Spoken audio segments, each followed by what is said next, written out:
Hi everyone! Welcome to Desi Talk this week. We'll be talking about immigration and of course Desi immigration.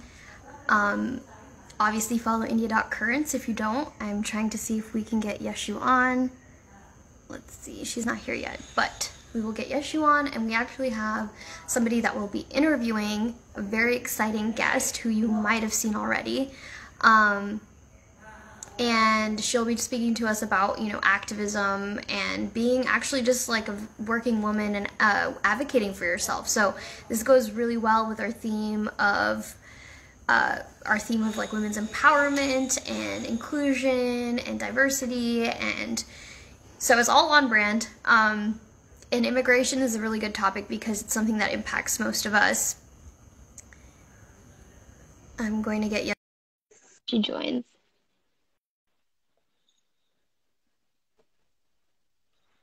Hey, Yashu. Hey, I'm just pinning this comment. I pinned it. I sent it so y'all can pin it. Hey, girl.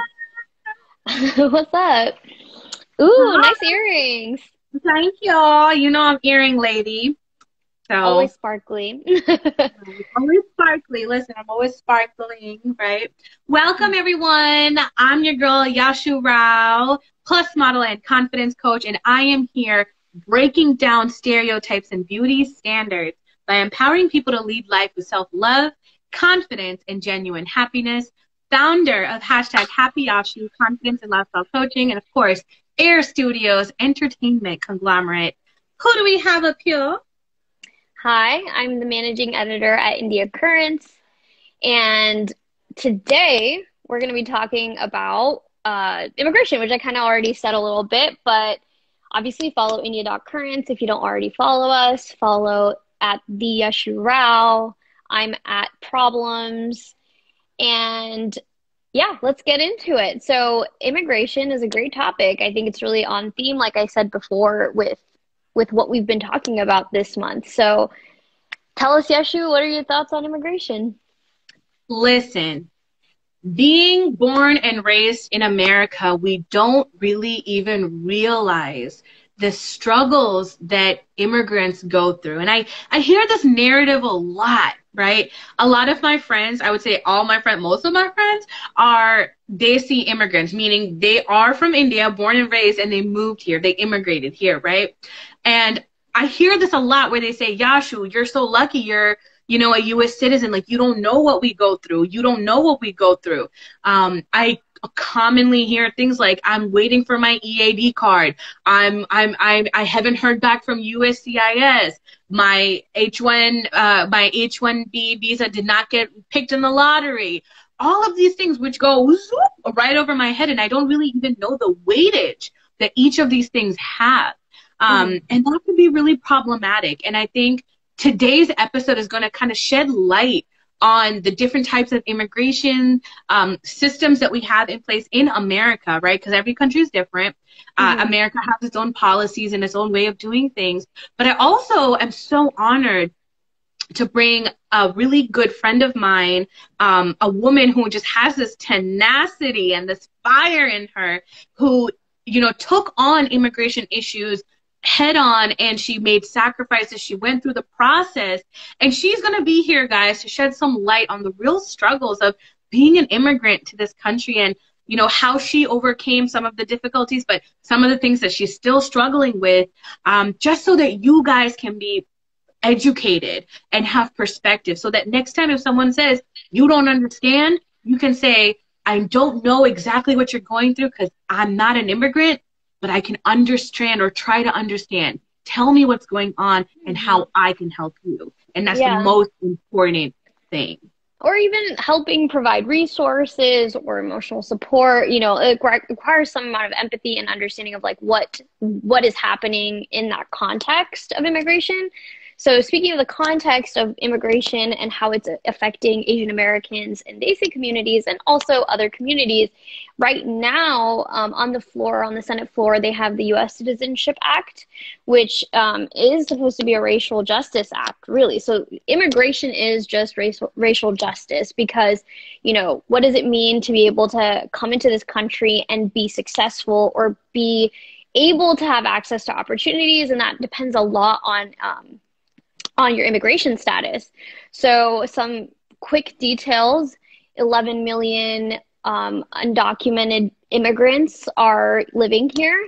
The U.S. Citizenship Act would give them, high priority status to become, citizens of the U.S. Also, I want to note that undocumented, a lot of people associate with Latin populations, but actually Indians and South Asians are the fastest growing undocumented population in the United States. And that's not a well-known fact, but it is happening. It is happening right now. So just so that you're aware, we're experiencing this on a grand scale currently. Of course, with Trump and a lot of his policy changes during his administration, immigration became more difficult. Some things that happened during COVID, we heard about the public charge rule, which kind of made it such that if you are applying for your H-1B or another type of visa, it becomes a little bit more difficult because you have to basically say that you'll never rely on any public funded government resources, which is basically saying that any immigrant that comes to this country, one, has to be already successful, and two, can never, ever, ever fail. Like, if you fail, you're out. Like, you can't handle it, right? So that's messed up. That's discrimination at its finest. How are we a multicultural community if our immigration policies don't reflect that, right? Many Indians have waited 2 decades to be reunited with their families. Not just Indians, of course, Asian Americans in general have been waiting for 2 decades, because it was in 1965 specifically, that, the immigration policy that was adopted allowed Asian Americans to even come in. So a lot of people are still waiting. A lot of people have died waiting to come. And a lot of times it's through this family-based visa cap, right? So, they'll have somebody here, but they'll be waiting to come and they'll just be separated. So, I've heard stories of Indian Americans and other, Asian Americans where their husband or both husband and wife will be here, but their kids will still be in India or in China or wherever. So Asian Americans are still being viewed as foreigners. And the next level of this, which happened during the, COVID times, was you saw international students being targeted with the F1 visa change. A lot of people were worried about their status as students, whether or not they would still be able to live here. And there weren't even any flights going out here. They'd all of a sudden become illegal immigrants in this country, because they've overstayed their visa, supposedly. So a lot of things are happening, and 4 million families are in a backlog of people that have family members here but aren't able to come. And 80% of them are AAPI in the employment visa system. So 40% AAPI in general, but 80% specifically with respect to employment visa status. So that's a little synopsis to give you kind of the general breadth of what's been happening in the year. Of course, prior to that, there were already a lot of issues, but there is an act, the U.S. Citizenship Act, that is currently is on the Senate floor and hopefully will pass, because this would be amazing for everybody that is, under a broad umbrella of immigration. Yeah. I know that was a lot of information. And again, for you all who are looking to get support or trying to understand, because you might have a friend or a partner or someone who's going through this, make sure that you let us know, DM us. We can send you guys links and resources. Make sure you follow India.Currents. We're literally here to educate you guys, giving you valuable information. Mm-hmm. And, like Srishti was saying, there's so many different kinds of visas. I mean, there's an F1, there's an H1B, there's H4, there's a J1, there's a J4. I mean, A, B, C, D, E, F, G, okay? We going all through the alphabet here. Yeah. It's crazy. We have so much going on. But I think one of the ones that we really want to talk about that kind of falls into the theme, and I know you guys know what the theme is this month, which is, Colors of Inclusion, talking about women's empowerment, talking about all sorts of different communities and empowerment. We really wanted to talk about the struggles of women who, you know, for example, women and men, of course, in many situations, but today we are featuring an amazing woman who immigrated here as a dependent visa. And I think that's going to shed so much light for a lot of dependent visa holders. She's going to definitely jump into some other forms of visa too. Srishti just dropped some amazing information for you guys. Like I said, if you need more, let us know and we will get that to you. But today's guest is really going to just plugging in that we have articles consistently when there's immigration status changes on India Currents, and that's not only for Indian people, but of course, because we are a Desi, we have put a Desi lens on most things, like it is hopefully helpful to the Desi community as well. And I'm really, I'm really thrilled that we were able to get our guest today, because I think she'll be able to talk about activism, advocacy as just a person, trying to advocate for herself and what she's able to do to empower those around her. And I know as like a first generation immigrant myself, I didn't have to face the same struggles. So to some degree, I actually kind of got out of having to think about, like, I got my citizenship status prior to turning 18. So I didn't have to think about, like, can I apply to this job? What is my identity? That's not a question I had to ask too much. And a lot of us place a lot of, focus in our lives and our careers and what we're interested in. Like, I know that, being a journalist, working for India Currents is a huge part of my identity. And if that was stripped from you, if that was taken away from you, what would that mean? So, and I love that you mentioned this. I can never forget this story. I remember when I was doing my bachelor's degree, one of my close friends, he was doing his master's degree in animation, graphic design for like movies and stuff. Okay, I'm totally getting this wrong, but like on the technical side of like animation movies, right? So he was waiting for an interview with Disney. And he was really, really looking forward to it. They called in the first interview, the second interview. And so he was like, you know what? Like, I got this. And unfortunately, he didn't get the job. After this point, he applied for a lot of other companies who do like animation and things. Either he was overqualified or other places weren't looking for international people, international visa holders. So it was a really sticky situation. Year and a half, almost like, I think he had like a year and a half, because it did still fall under STEM education. You guys have an extension if you do STEM. Long story short, he ended up having to like take a job as a consultant, for an IT firm, which is not his dream. Until this day, he's just like, if I want to stay in this country, like, I just gotta have to suck it up and just do this job that I hate. Because I couldn't pursue the thing that I loved, which was designing and like working with animation and graphics. Yeah, because if you want to stay in this country, you have to have a job, and the job, if you can't find a job in your field, you'll kind of take whatever job, right? Yeah, that's like, and there's restrictions on that too. There's restrictions on that too. If I came here on an education visa and my education is in engineering, I can't become a chef. You cannot. Yeah, you right? have to same lane. Exactly. So, I mean, to be honest, like, a lot of times I do feel like, dang, I'm really blessed. Like, it sucks that these people have to go through this. Like, I am able to be a coach and like do everything, even though I'm doing my PhD in nuclear engineering. But my co-classmates can't say the same thing, And then it's also like, if you were role reversal, it's not the same. Like, if we were to go to India, we'd go to the UK, or we go somewhere to like Australia, we don't face the same amount of discrimination with the immigration policies and like getting access to jobs and like whatever. Like, maybe in Europe, in some of the countries, it would be a little difficult. But on average, being a U.S. citizen really gives you, or used to give you, really a leg up in like getting a job.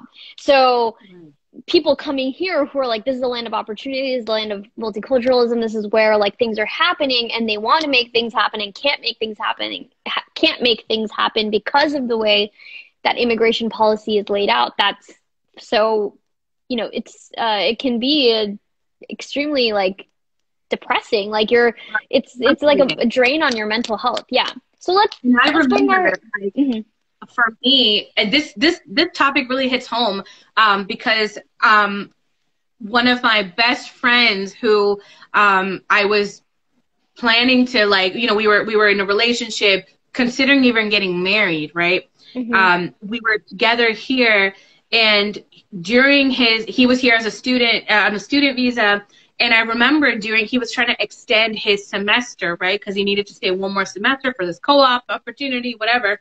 And I remember the university messed up something in the documentation. Long story short, he got sent back to India. And my heart was broken. And I always think to myself, like, is this the reason why, like, we never worked out? We could have, like, I always say, like, we could have been married and have, like, a bunch of kids by now. Aww, but yeah. And long distance wasn't working for us and whatnot. But again, it just shows you how you're so choked up. And I remember we tried to hire a lawyer to kind of, like, figure things out. And again, you're coming in as an immigrant student. And you have to, like, figure out the law, yeah.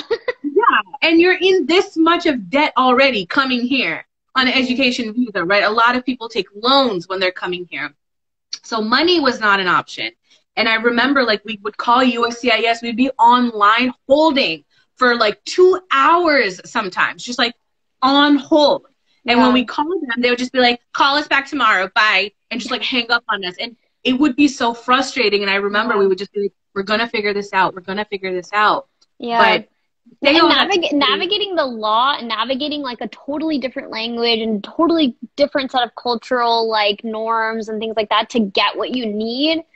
Oh boy, I've seen that with my parents, like, a lot, because, you know, like, people always make these comments like Indian people are loud, Indian people, like, do this and that or whatever. And, like, I'm first generation, so my parents had to go through this whole process. I was born in Canada because we couldn't live here. My mom couldn't get a visa. Yeah, so I was born in Canada because we couldn't get a visa to the United States, and my mom was pregnant. So they were like, okay, Canada has, like, more lenient borders, so we'll go there. So my mom moved to Montreal, where she didn't speak English. She didn't speak French. She only spoke really Hindi. She could understand English and she could kind of speak English, but no one was speaking that language, and she felt isolated. She couldn't work a job, you know, because now people are watching, like, 90 Day Fiance and K-1 visas and kind of understanding, like, hey, when someone comes here as, like, a dependent, they can't hold a job. They can't have an identity. They're basically fixed to whomever they're with.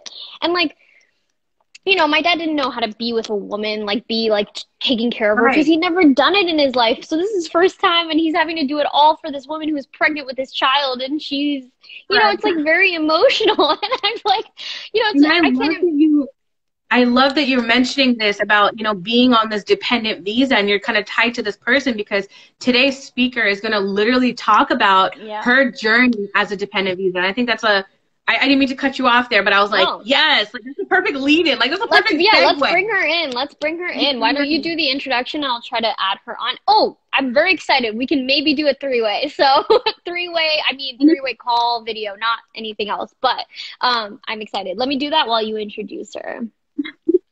All right. So today's guest, her name is Priya. She is working as a program manager for Assured Design Team at Microsoft. Okay, so we talking boss lady. Okay, boss lady. Oh, yeah, she made it in. Hello. Yay, 3 women. She's been living in the United States for the past 11 years on an H-4 visa, and that's a dependent visa, right? And she's here to talk about some of the more lesser known facts about being on a dependent visa in America, the struggles and everything.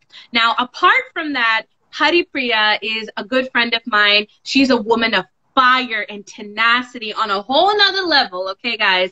And I have to say, extremely talented and brave, courageous woman, teaching her little sons, right, her sons, how to be a strong person who's always fighting for their dreams, right? And I'm so proud to say she has her own YouTube channel where she sits down with inspiring women in the community, okay? And she talks about their life journeys. These are people on a day-to-day basis who you may not know are the superheroes right next to you. So her channel is about empowering people in her community, which I think is phenomenal. I'm so honored to introduce you guys, Priya. How you doing? Hey, Yashu, that's a wonderful introduction. Thank you so much, Srishti and Yashu, for having me. Am I audible enough? Yeah, you sound great.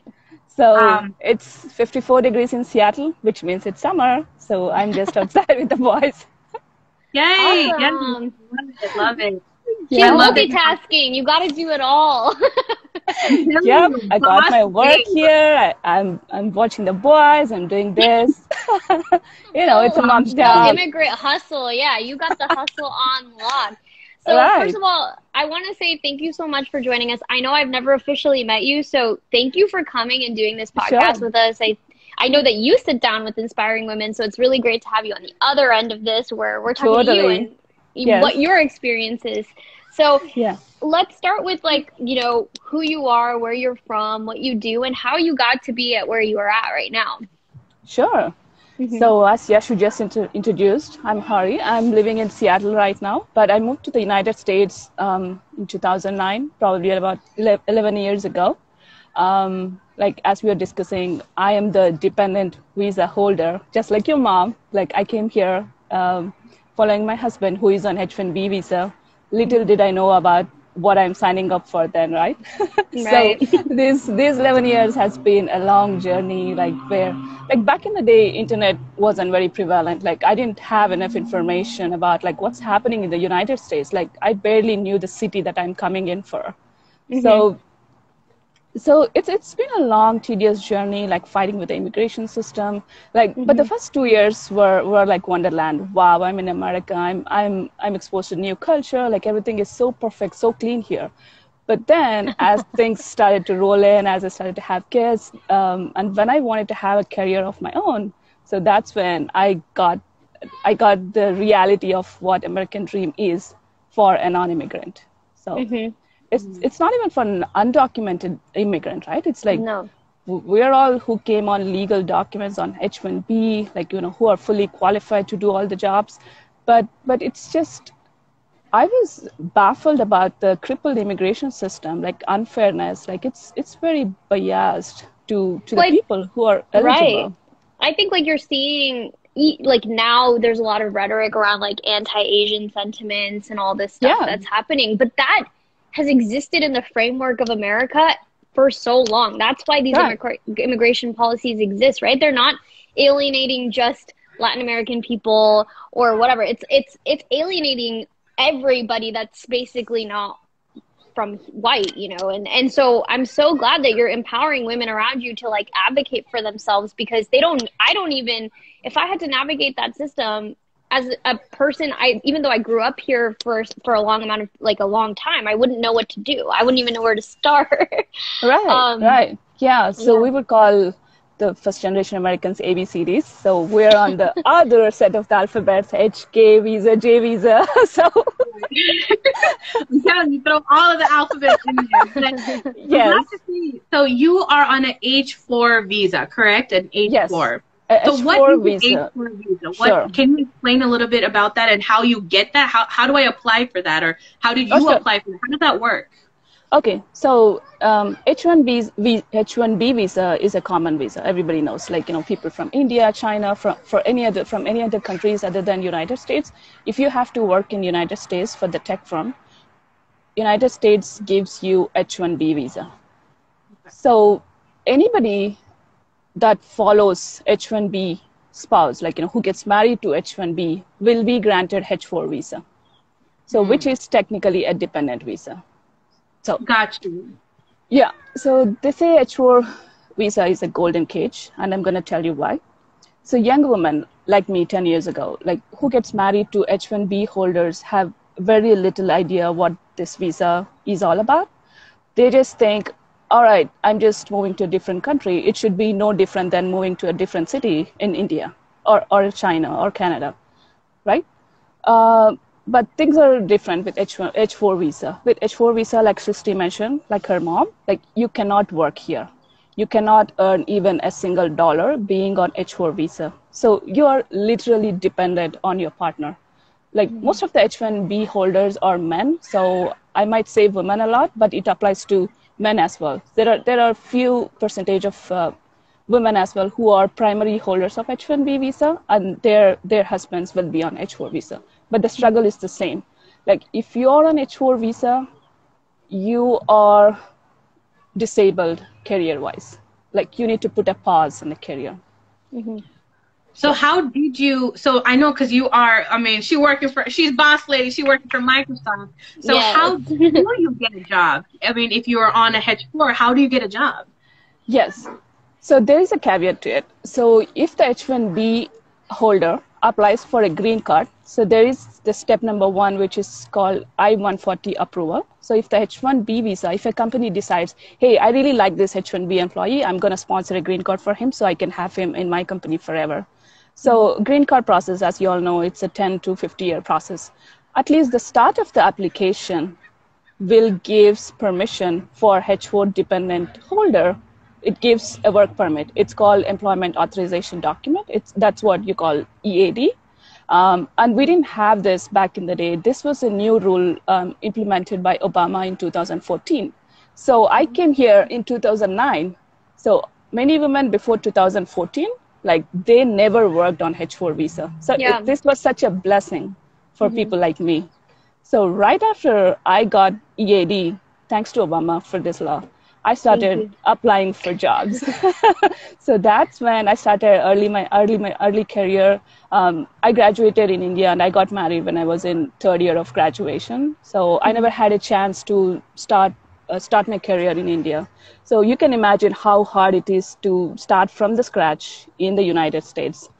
So I started doing some internships in a small company, trying to get myself into the IT door and trying to do some internships, working for a very less pay or even sometimes no pay. Like, I have to get a job. Like, I have 2 kids by then. I'm like, all right, now I need a different identity. Like, I need to be independent. So that's when I started working. But not everybody on H-1B gets a green card. So there is only a very small portion of people who are enabled for this EAD document. So which means there is a larger portion of women who are still dependent, who are still on H-4 visa, who still cannot work. Even after living here for almost a decade or whatever. So they just have to pack their bags and leave. Right. And it's not until you get your green card, right, that a lot of this kind of dissipate, or I don't even know if it dissipates, but it's a little bit easier for the person that's dependent to then start working, right? Because yeah, I think so. Yeah. But then the green card process itself is very complex. Like it's going to take, nobody gets a green card in less than 15 years. Yeah. Like and I want to note that, and I want to note that, like, when you do get, you won't get a lot of jobs also with an H-1B, right? Because people are like, okay, well, you're going to want to get sponsored at some point. Oh, yeah, it's a very constrained visa. It's a very constrained visa. You can't just switch companies. I have many friends who are here who came with one employer, and there is some exploitation happens. Or maybe they might want to switch jobs. It's very constrained visa. Like the employer doesn't let you change jobs. If you change jobs, sometimes your green card application might get abandoned. So people have to stay within United States during the tedious process. So there is a lot behind this glorious H-1B American dream. My goodness. Yeah. Now, I want to, and I know, Srishti, if you want to ask a question, you're more than welcome to, but I kind of wanted to talk about, now that we've kind of talked about like the technical difficulties, culturally, I kind of want to, shed light. You've been living in America for 10 years, right? A decade. So to my understanding, you're very assimilated to the American culture, but you're also kind of not, supposed to be here in a certain sense, right? Because of your visa. Right. And then when you go back to India, you've been in America for so long, it must be a really difficult adjustment period. So I kind of want to talk about that cultural component to it. Like, how did you face difficulty identifying who you are? Are you American? Are you Indian? Are your kids are born here? So they're American, but you're Indian. They're Americans, yes. Yeah. Hence the word American-born confused Desis, but it's technically the parents are confused, and hence the kids are confused. So you hit the nail on the head there, Yashu, with that question. It's always a struggle, right? I mean, preferences doesn't change a lot just because you're living in America for 10 years. Maybe your accent changes a little bit, which is still frowned upon when you go to India. But then, like, you become more independent. You're exposed to different cultures, different ways of doing things. And in India, it's very stereotypical. Like, everything is boxed. There are only very certain ways that you can do things. So when you talk about these other topics or concepts, people will be like, oh, wow, like, are you Americanized now? Like, are you whitewashed? Like, there is so much taboo. Like, I think people can be a little broad-minded, like open to new ideas. Just because it doesn't belong to us doesn't mean it's bad. Just because it's American doesn't mean it's bad either. Yeah. Like, you know, Yeah. even folks who are in US, like, you know, if you talk about like conscious parenting or being an entrepreneur or being anything that is outside the stereotypes, people still frown on. People still think like, hey, you're very Americanized, like as if it's a bad thing. Like if America was such a bad thing, why are you here, dude? Like, you know, Well, also why it's are like double standards? they're, you know, whatever Americanizing means, India's doing it always, right? Like following the We're trends, just hypocrites. Yeah. we, the general. Yeah, I'm no, I sorry. mean, It's like I'm referring to certain no. set of I people. agree. Yeah. Yeah. All of us are just trying to navigate it, right? And like even I asked my parents this question. You know, they speak in Hindi, I speak in Hindi, but I generally respond a lot in English because my English is much better than my Hindi is good actually, but I'm just more articulate. I have a lot more words in English, right? So they'll say something to me, I'll respond in English, and I one time I asked them like, how does it feel like, you know, did you ever imagine that you'd be speaking in English to your kids? Did you imagine that, you know, you wouldn't be speaking in your language anymore? Because even now they respond to me in English, like we kind of go between English, but like more English sometimes. And so Right. it's just like I can sense that they feel lost, but at the same time, it's like, you're right. When we go to India, it's like, oh, it's really frowned upon, even though I see everybody else is doing the same things. And Right. yeah. I Yeah. just agree. But Yeah. independence as a concept, like women's independence, women's freedom, women pursuing their careers, like how does that feel? Because I know even now when I go to India, like if I'm like, okay, like for example, my job is very non-traditional, what you would want. So you get comments like, okay, like just get married, right? Like why aren't you married yet? Like what are you even doing with your life? My cousin got married and that's all I heard. So Right. like for you to like break that stereotype, even though you are married and you did follow your husband here, but like now you're an independent woman, you have an identity that's also linked to your career. Like what do you hear in India? What do you hear here? Like what's the... So, yeah, that's a good question. I think things have changed now. Like many women, like many of my friends who I went to graduation with, like at least 80% of them are in workforce. It's only very small fraction of women who are trying to stay home. I'm like, if you're doing it by choice, I'm fine. Otherwise, you're no different than your mom. Like, you know, you went to school, like, you know, there was so much pressure while you were going to college you worked your ass off to get to where you are at, and then you're just compromising it. But I do appreciate all the women who wants to stay home by choice. But I'm talking about certain women, like, you know, who thinks, also certain families and partners, like who are very encouraging of women being in workforce. They're very intimidated, even like in-laws. Like I have seen many families who doesn't allow women to work. Like, what do you mean by doesn't allow? And I have some friends who say like, hey, my husband is so progressive, he allowed me to work. I'm like, Yeah. oh, wait, what do you mean by allowing you to work? Like, you know, that's a red flag right there. But I love this because see, I'm telling you, Hari Priya is a firecracker. Okay? Yeah, she is. I know at one point, and it's because I really know about Hari Priya's journey. She was that, you know, she is Yes. that, you know, wife. She did come here, like she said, she was a student when she got married, you know, like, so everything was new. She didn't really know. And I love the analogy that you gave, right? The bird in the golden cage. You know, you come and you're like, wow, my husband brought me to America. But then everything was so rosy, and suddenly I'm like, wait, I feel very who am crippled. I? Yeah, who Right. am I? And then you're Yeah. on your self-discovery journey, right? You're trying to figure out who you are. So then it's hard. Can you imagine? Like, I hear it in my household too, right? Where I'm trying to figure out who I am, and my parents are trying to fit me into this box. Oh, what, you know, you're supposed to live in our house, and then once you get married, then you can leave our house. Wait, what about the whole part where I got my own crib? Hold up. Like, what about that for I know. That's for emergency, Yashu. Don't use it. Okay.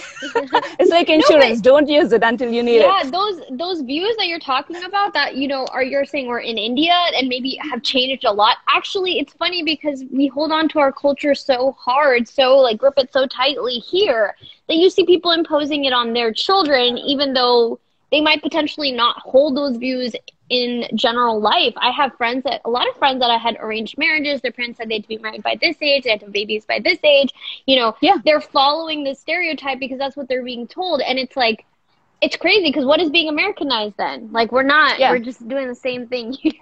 Yeah, I think it's So- just a standard checklist, right? If you're not doing that checklist every 1 year, like, first at 20, when you're in 20s, like for a woman, you get married. When you're in 25s, you have child number 1. When you're 28, child number 2. And then job may be optional. And then do you have a home? Do you have a car? Do you have 2 cars? And that's it. Like, you're doing good in life. Like, every year there is this constant pressure. Like, what if I want to throw away this checklist? What if none of this? I do not believe in none of this. Like, so that's why, and the name of tradition or the name of culture Break or 'em. standard, yeah, I hate the word standard. I think it's some pre-notion set of rules that have been imposed for several years. Like, it puts people like us, like 3 of us, at a very disadvantageous situation because we want to do something that is not on the list. We want to create our own list, and we are frowned upon. We are, backlashed. Now, with that Yeah. being said, I kind of want to, kind of come back to Bring it back, immigration. yeah.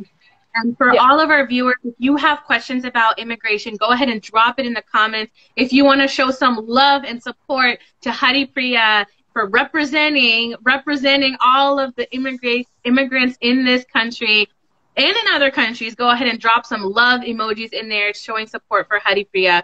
But I want to kind of draw back to something that you did during this whole journey, right?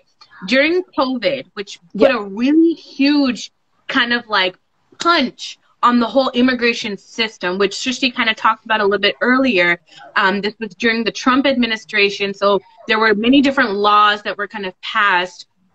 And I know, Haripriya, you went through this whole like roller coaster ride and you made sacrifices, which later you documented and you reported. And you made this public information about how everything that you did, from talking to talking to authorities, USCIS, talking to the local government, USCIS, whatever, and then having to even move to another country and like that whole process. Could you kind of talk about maybe not in so many steps, because I know you went through a lot, but I can give an overview of how this COVID threw a curveball at everybody, but especially I can speak to my situation. Like, as I just explained, H4 visa within itself is such a complex visa. And then like I'm lucky enough to get the EAD. And the story doesn't end there. Like every 2 years or sometimes every 3 years, you need to get it renewed. Either H1B visa or H4 visa. Like every 3 years, it's a process. Since last 11 years, I've renewed my visa every 3 years. I cannot re-enter the country without renewing my visa. Mm-hmm. So it's fine. Do you have to travel? Process. You have to travel to India to do it? I can choose to stay within US, but if I travel outside, I need to go through visa stamping at an embassy to re-enter the United States, which is very unnecessary step. But still, like, it's a process. Like everybody on H1B follows this process. But because of COVID, just before COVID, like Trump administration was very anti H4 EAD rule that was published by Obama. Like, they wanted to resign this rule. They were like, oh my God, all these spouses of H1Bs, they are stealing our American jobs. We really want to take this rule back. We want them to stay home, not steal our jobs. But in reality, like, nobody is stealing jobs. Like, jobs are getting to people who are equipped, who are eligible. There is a healthy competition.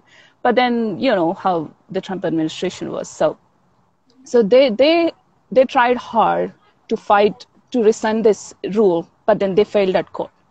So they kind of made the process so complex. So every 3-year extension, it's just a 2-week process. Like all these 11 years, I never even have to remember the extension of my visa at all. But because of COVID, instead of 2 weeks, it got extended to 24 months, which means any H4 person like who has to renew their visa, they have to wait 2 years, anywhere from 10 months to 2 years, just to get the extension. So thousands of women, thousands of men who are on H4 visa lost their jobs, including myself. And Yashu knows this. So I worked so hard to start a career in USA. I'm still in my early stages of my career, and then COVID came. It's not even COVID. It's just this law. The USCIS decided all of a sudden, hey, you know what? We don't want to do it 2 weeks. We want to take 2 years to do this. Let's take advantage of this COVID situation.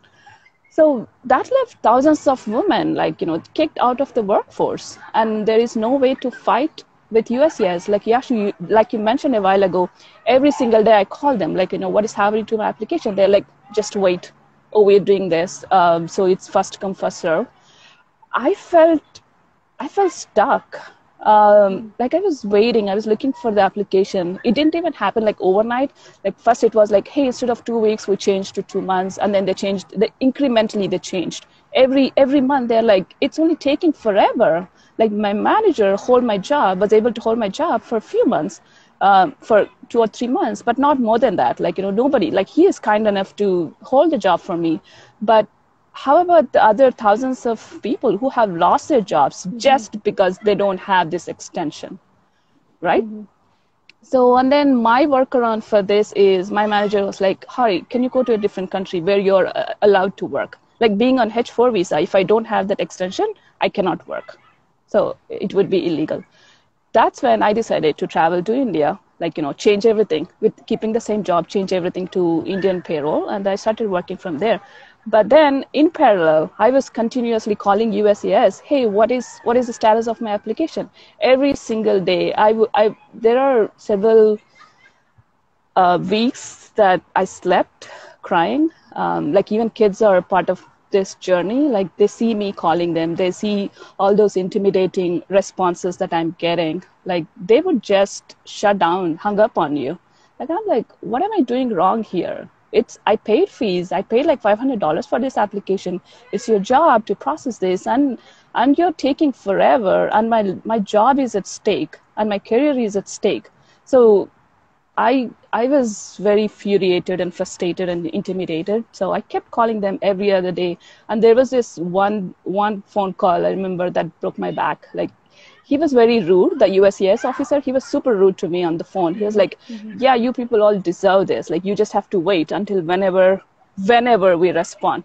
And then he's like, if you call me back, I'm going to put you on a blacklist so that you can never get your visa renewed. And that was the moment where I was like, this is so wrong. So I called USCIS again. I complained on that officer. So you are, so you're here to help people. You're here to help people. And then you are threatening me not to call back. You're the customer representative and you're telling me not to call back. So that kind of changed the scenario. That kind of expedited everything for me, at least for me. But then this whole process took me 11 months. I applied my visa extension in March 2020, and I got my visa renewed in February 5th of 2021, which is 11 months. So were you in India for a significant portion of this time? I was in India for 2 to 3 months, and I came back recently because the visa was renewed. So finally, it's a happy ending. But I had to go through a lot of nightmare, a lot of phone calls, it's intimidation, right? One thing that I want to mention here is, I know being, for example, an immigrant, we don't actually know the power or the rights that we have, right? And Haripriya explored what her rights were. She actually called her local government, right? You called your senator? Yeah. So in the meanwhile, there are a few steps. Since you asked me not to tell all the stuff, this is fraction of what I did, Srishti. I reached out to senator before my visa expired because I knew this is going to happen. I reached out to my congressman, I reached out to my senators saying hey, I'm losing my job. I have a special needs child. I need to pay my insurance. I sent them all the bills. I sent my mortgage payments, everything. And senator and congressman were very helpful. So they were with me all through this journey. They were following up with USCIS, but USCIS never responded to them either. They were like, yep, she needs to wait. She needs to do this. She needs to get her biometrics. It's the same response. You're stuck, and everybody knows it's unfair, but there is no one particular system that does justice, that's monitoring all these rules. And also in this process, I realized there is one organization called Ombudsman, so which raises a complaint against USCIS. Like if USCIS is not doing its job, you can reach out to them saying that, hey, USCIS is being whatever, and they also kind of helped me expedite my case. But I did not know all of this 11 months ago. And So, and for anyone who has more questions about Haripriya's journey, she posted this thread that went almost like viral about her whole, like the whole, you know, things that happened, the timeline, the everything, all the steps that she took. She really explained it into this beautifully written article, and that's on Facebook. And Haripriya, if you can share the link. I'll be happy to share that link. Like I got so much response after that because I posted in a group where there were 150,000 H1 and H4B members. So my inbox was full, like admins have to turn off their comments. So that tells me how many people were affected by this crippled immigration system. Definitely. Yes. Yes.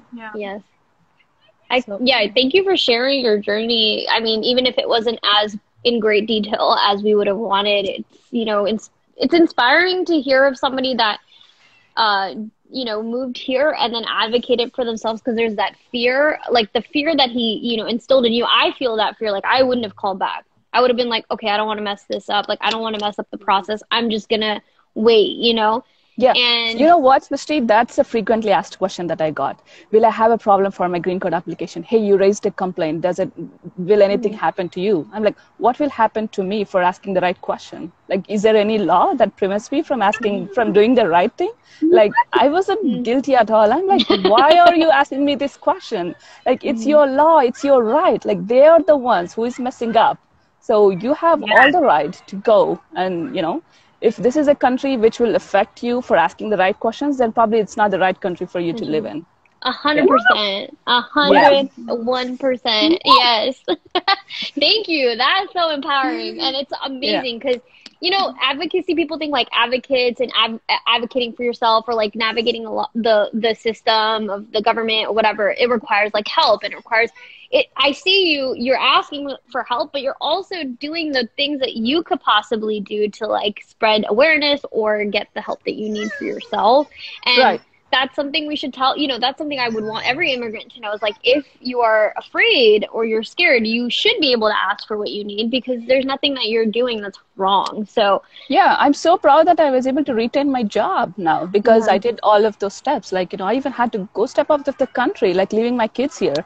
That was a tough time, but I'm so proud that, you know, I did it for myself. And I taught my kids, like, this is important for mommy, like, you know, so they got their lessons, like what a woman wants, like, you know, like even my own parents, like, hey, Adi's working, like, you know, why can't you just step back? Like, why don't you enjoy your time off? Why don't you go on vacation? I'm like, okay, that's all done. Like, you know, that's default. Like, this is my identity. Like, I'm not going to give up just because someone else is not doing their job right. So yes. Oh my God, that's everything. You know, it's like you're supposed to support your husband, you're supposed to support the kids, but you know, it's an equal portion labor. And like at that moment, you needed to go and do what you needed to do to be an equal participant in your family. And, you know, that's what you did. Right. I think let's end with, you know, you have a platform where you talk about these stories. You know, can you talk a little bit more about that? And then how can we support you and your channel, and how do we follow you? Just like, let's do the little wrap up. Yeah. Okay. Yeah. So I think Yashu explained what I was doing with the platform, but I started this platform 2 years ago with the same thing. Like, you know, I hate that our culture promotes stereotypes. So I'm like constantly looking for people like who are doing things that are shattering these stereotypes, who are doing something different that is totally not supported by the community, but still being happy, who are defining success in a different way rather than just having a job and making millions of dollars. Like they inspire me. Like, you know, they're like, for me, they're like real life heroes, like including Yashu right here. So I approached Yashu reading her story. Like every time I get inspired by reading something, I have no shame in reaching out to them. I'm like, hey, I want to know why you're doing this, what you're doing this. So I wanted to have a platform for myself where it's more of like a personal journal for myself and also for my kids and for people around me to look at, hey, see, there are several other things that people are doing and they're still happy. So I think that's my way of empowering myself and people around me. So I'm And where can we find the platform? Can you tell us the ID or how do we find yeah. the platform? So yeah, now that you have listened to my story, like I was Haripriya 1, but now I'm Haripriya 2.0, like, who Oh, has that's this cute. new awareness. So that is my identity. That is my channel name, Haripriya 2.0. So that's where I post all my videos, all my interviews, that when I talk with amazing people like Yashu and several other women.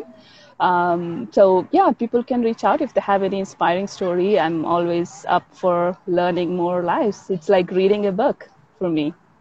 Again, if you guys have an inspiring story, you know someone who is an amazing person who's swimming against the current. If you know someone who is out there inspiring people and is your everyday superhero, make sure to check out Haripriya 2.0.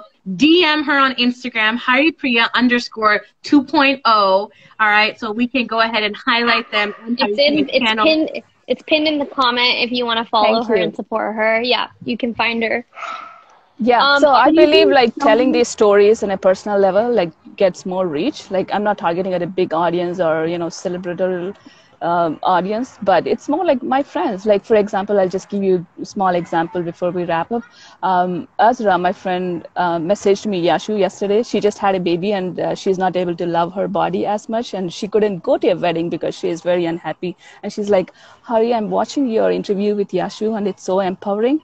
And now she's all ready to be herself again. Wow! Like that's enough. Yes! Like I'm like, oh my God, this is exactly why I'm doing what I'm doing. It's my friend, it's my old friend. Like, I don't care if millions of people are getting inspired by it. It's my own community. Like, that's my focus area is. So Yashu, I will send you the screenshot of that message. That's beautiful. Oh, Yashu is a source of It's a strength for bomb. all of us. Yeah. Yeah. Yeah. And of course, Haripriya, you're doing the good work, and now you're, a resource for all of us that, would ever need your help. So thank you so much Sure. for being on.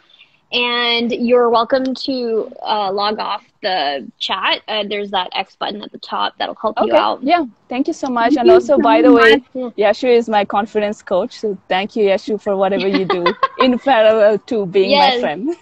Yes, Aw. and thank you so much, Haripriya, for sharing your journey. I know you've been through a lot, but for everyone who is tapping in, who's watching this interview, who might be an immigrant, knows someone who's an immigrant, knows someone who's a dependent visa, whatever your situation may be, this is an important topic. You need to be educated on it. This was a really amazing episode, and Haripriya, I knew you would deliver. She would and bring give us it. all She brought the energy. Yeah, I feel every Thank time you so after you much. left.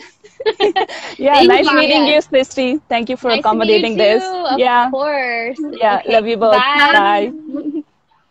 Ugh, that was You know, so it's good. it's every time, Yashu, every time we have one of these interviews, I feel like I leave like feeling so much stronger and ready to take on every challenge. And I don't even have necessarily anything to do after this, but I'm ready.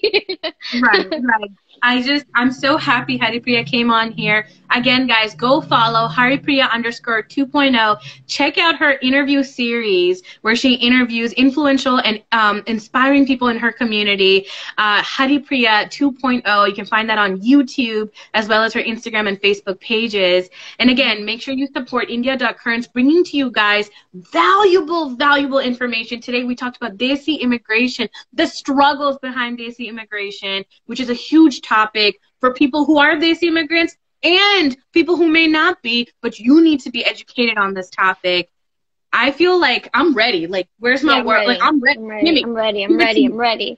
Yeah, thank you so much, Yashu, for bringing Haripriya on. This was definitely, a wonderful conversation. Thank you for inspiring other people to share their stories.